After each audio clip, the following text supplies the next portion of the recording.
Gulf ప్రాంతంలో యుద్ధ మేఘాలు ఇక ఏమాత్రం ఊహాజనితం కాదు. అవి అక్షరాల వాస్తవ రూపం దాల్చబోతున్నాయి. ఇస్లామాబాద్ శాంతి చర్చలు విఫలమైన వెంటనే సోమవారం నుంచి ఇరాన్ తీర ప్రాంతాలు రేవులన్నిటినీ పూర్తిగా దిగ్బంధిస్తామని అమెరికా ప్రకటించడం ప్రపంచాన్ని కలవరపెడుతోంది. అమెరికా అధ్యక్షుడు డొనాల్డ్ ట్రంప్ తీసుకున్న ఈ అత్యంత కఠినమైన నిర్ణయానికి ఇజ్రాయెల్ ప్రధాని బెంజమిన్ నెతన్యాహు తన సంపూర్ణ మద్దతు ప్రకటించారు. సోమవారం నుంచి మొదలు కాబోయే ఈ దిగ్బంధనం వెనుక ఉన్న భౌగోళిక రాజకీయం ఏమిటి? ఇది భయంకరమైన యుద్ధంగా ఎలా మారబోతోంది? దీనివల్ల సామాన్యుడిపై పడే ఆర్థిక భారం ఏమిటి? Let's watch the story. America సైన్యం తీసుకున్న తాజా నిర్ణయం మిడిల్ ఈస్ట్లో ఓ సరికొత్త మరియు అత్యంత ప్రమాదకరమైన అధ్యాయానికి తెరలేపింది. ఇరాన్ తీర ప్రాంతాలు మరియు రేవుల గుండా ప్రవేశించే మరియు బయటకు వెళ్లే అన్ని రకాల సముద్ర రవాణాను పూర్తిగా నిలిపేస్తూ నౌకాదళ దిగ్బంధనం విధించనున్నట్లు పెంటగాన్ అధికారికంగా ప్రకటించింది.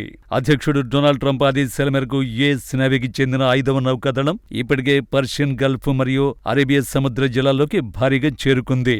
ఈ దిగ్బంధనం యొక్క ప్రధాన ఉద్దేశం ఇరాన్ ఆర్థిక వ్యవస్థ అక్షరాల శ్వాసాడకుండా చేయడం. చమురు ఎగుమతులపైన పూర్తిగా ఆధారపడిన ఇరాన్కు ఈ నిర్ణయం ఒక మరణ శాసనం లాంటిది. ఇరాన్ రేవుల్లోకి కనీసం ఆహార మరియు వైద్య సహాయం తీసుకువెళ్లే నౌకల్ని కూడా అనుమతించబోమని అమెరికా పరోక్షంగా హెచ్చరిస్తోంది. ఇది కేవలం ఆర్థిక ఆంక్షలకే పరిమితం కాకుండా ఒక స్పష్టమైన యుద్ధ ప్రకటనగా నిపుణులు పరిగణిస్తున్నారు.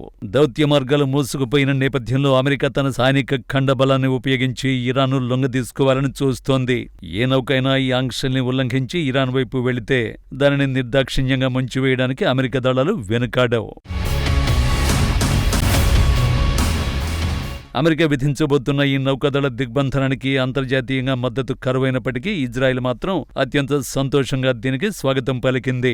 ఇజ్రాయెల్ ప్రధాని బెంజమిన్ నెతన్యాహు స్వయంగా మీడియా ముందుకొచ్చి ట్రంప్ తీసుకున్న ఈ కఠిన నిర్ణయానికి తమ పూర్తి మద్దతు ఉంటుందని స్పష్టం చేశారు. ఇరాన్ను అణిచివేయడానికి కేవలం ఆర్థిక ఆంక్షలు సరిపోవని, ఇలాంటి ప్రత్యక్ష సైనిక చర్యలే సరైన సమాధానమని ఇజ్రాయెల్ బలంగా వాదిస్తోంది. ఇస్లామాబాద్ చర్చలు విఫలం కావడం తమకు ఒక విధంగా మంచిదే అయిందని నెతన్యాహు ప్రభుత్వం భావిస్తోంది. ఇరాన్ తన అణు కార్యక్రమాన్ని వేగవంతం చేస్తోందని, ఉగ్రవాద సంస్థలకు నిధులు సమకూరుస్తోందని ఆరోపిస్తున్న ఇజ్రాయెల్ ఈ దిగ్బంధనం ద్వారా ఇరాన్ నడ్డి విరగొట్టొచ్చని ఆశిస్తోంది. అవసరమైతే పర్షియన్ గల్ఫ్లోని అమెరికా నౌకాదళానికి తమ సైనిక మరియు ఇంటెలిజెన్స్ మద్దతును అందించడానికి కూడా ఇజ్రాయెల్ సిద్ధంగా ఉన్నట్లు సమాచారం. అమెరికా మరియు ఇజ్రాయెల్ కలిసి ఒక స్పష్టమైన వ్యూహంతోనే ఈ దిగ్బంధనానికి తెరతీసేయని స్పష్టమైపోతోంది. ఇది కేవలం ఇరాన్ భయపెట్టే చర్య కాదు, వారి రక్షణ వ్యవస్థల్ని నిర్వీర్యం చేసి తదుపరి భారీ వైమానిక దాడులకు మార్గం సుగమం చేసి ఓ పెద్ద మాస్టర్ ప్లాన్ లో భాగమని రక్షణ రంగ విశ్లేషకులు అభిప్రాయపడుతున్నారు. అమెరికా మరియు ఇజ్రాయెల్ సంయుక్తంగా పన్నుతున్న ఈ వ్యూహానికి ఇరాన్ ఏమాత్రం భయపడ్డం లేదు సరికదా, తీవ్ర స్థాయిలో ప్రతీకార చర్యలకు సిద్ధమవుతోంది. తాజా దిగ్బంధనాన్ని కేవలం అమెరికా చర్యగా కాకుండా తమ సార్వభౌమత్వంపై జరిగిన ప్రత్యక్ష దాడిగా ఇరాన్ రివల్యూషనరీ గార్డ్ కార్ప్స్ పరిగణిస్తోంది. దీనికి ప్రతీకారంగా ప్రపంచ చమురు రవాణాకు అత్యంత కీలకమైన స్ట్రెయిట్ ఆఫ్ హార్ముజ్ ని పూర్తిగా మరియు శాశ్వతంగా మూసివేయడానికి ఇరాన్ కమాండర్లు సైన్యానికి గ్రీన్ సిగ్నల్ ఇచ్చారు.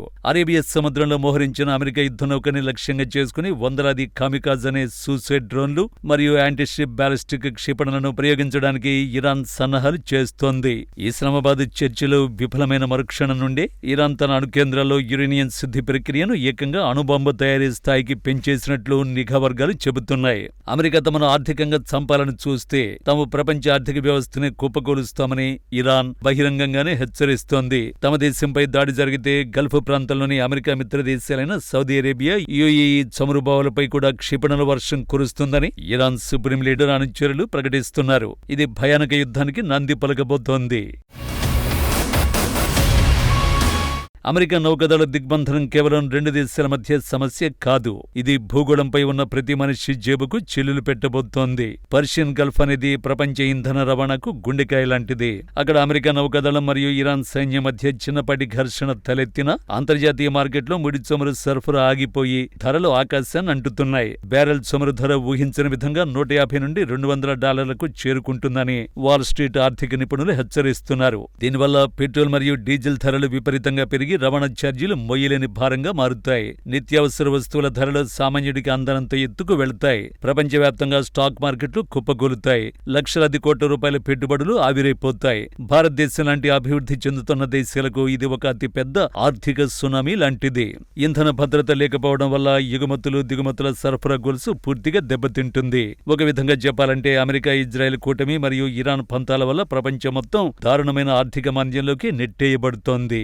డెడ్ లైన్ దగ్గర పడుతున్న కొద్దీ ప్రపంచ దేశాలు తీవ్ర ఆందోళన వ్యక్తం చేస్తున్నాయి. ప్రపంచం ఇప్పుడు స్పష్టంగా రెండు కూటములుగా విడిపోతోంది. అమెరికా ఏకపక్షంగా తీసుకున్న ఈ నౌకాదళ దిగ్బంధన నిర్ణయాన్ని చైనా మరియు రష్యా తీవ్రంగా వ్యతిరేకిస్తున్నాయి. ఐక్యరాజ్య సమితి ఆమోదం లేకుండా ఒక దేశంపై ఇలాంటి సైనిక చర్యకు దిగడం అంతర్జాతీయ చట్టాల ఉల్లంఘనే అని రష్యా మండిపడుతోంది. తమ దేశ ఆర్థిక ఇంధన ప్రయోజనాలను దెబ్బతీసే ఈ పరిణామాన్ని చూస్తూ ఊరుకోబోమని చైనా హెచ్చరిస్తోంది. అవసరమైతే ఇరాన్కు పరోక్షంగా ఇంటెలిజెన్స్ మరియు రక్షణ పరికరాల సహాయాన్ని అందించడానికి ఈ రెండు దేశాలు సిద్ధమవుతున్నాయి. మరోవైపు ఐరోపా దేశాలు కూడా అమెరికా నిర్ణయంతో పూర్తిగా ఏకీభవించడం లేదు. యుద్ధం వస్తే గ్యాస్ మరియు చమురు కొరతతో మొదటి దెబ్బ పడేది ఐరోపాపైనే అన్న భయం వారిలో ఉంది. ఇక భారతదేశం విషయానికి వస్తే న్యూఢిల్లీ అత్యంత అప్రమత్తంగా వ్యవహరిస్తోంది. ఇటు అమెరికా ఇజ్రాయెల్తో వ్యూహాత్మక భాగస్వామ్యం కొనసాగిస్తూనే అటు చాబహార్ రేవు మరియు ఇంధన అవసరాల దృష్ట్యా ఇరాన్తోనూ దౌత్య సంబంధాలు కాపాడుకునేందుకు ప్రయత్నిస్తోంది. యుద్ధం ఆపి చర్చల ద్వారా సమస్యను పరిష్కరించుకోవాలని భారత్ కోరుకుంటోంది.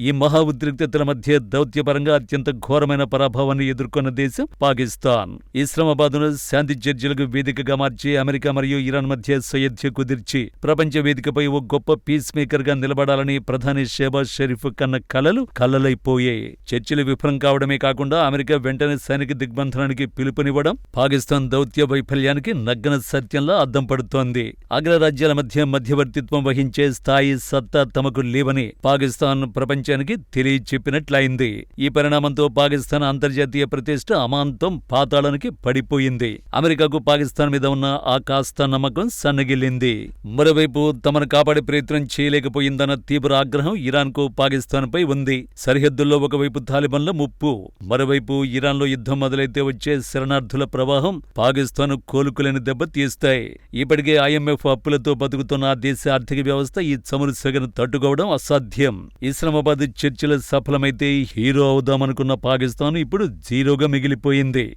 ఒకవైపు గల్ఫ్ ప్రాంతంలో అమెరికా ఇరాన్ ఉద్రిక్తతలు నౌకాదళ దిగ్బంధనంతో ప్రపంచం యుద్ధం ఆర్థిక మాంద్యం అంచున నిలబడింది. ఇలాంటి క్లిష్ట పరిస్థితుల్లోనూ అగ్రరాజ్యాల ఒత్తిళ్లకు తలొగ్గని భారతదేశం తన స్వతంత్ర విదేశాంగ విధానంతో ఇరాన్ మన్ననలు పొంది విశ్వగురువుగా నిలిచింది. మరోవైపు మన దేశీయ రాజకీయాల్లో 2026 పశ్చిమ బెంగాల్ అసెంబ్లీ ఎన్నికల కురుక్షేత్రం హోరాహోరీగా మారింది. అంతర్జాతీయ యుద్ధ మేఘాలు దేశ రాజకీయ సమీకరణాల మధ్య సామాన్యుడి భవిష్యత్తు ఎలా ఉండబోతుందో వేచి చూడాలి.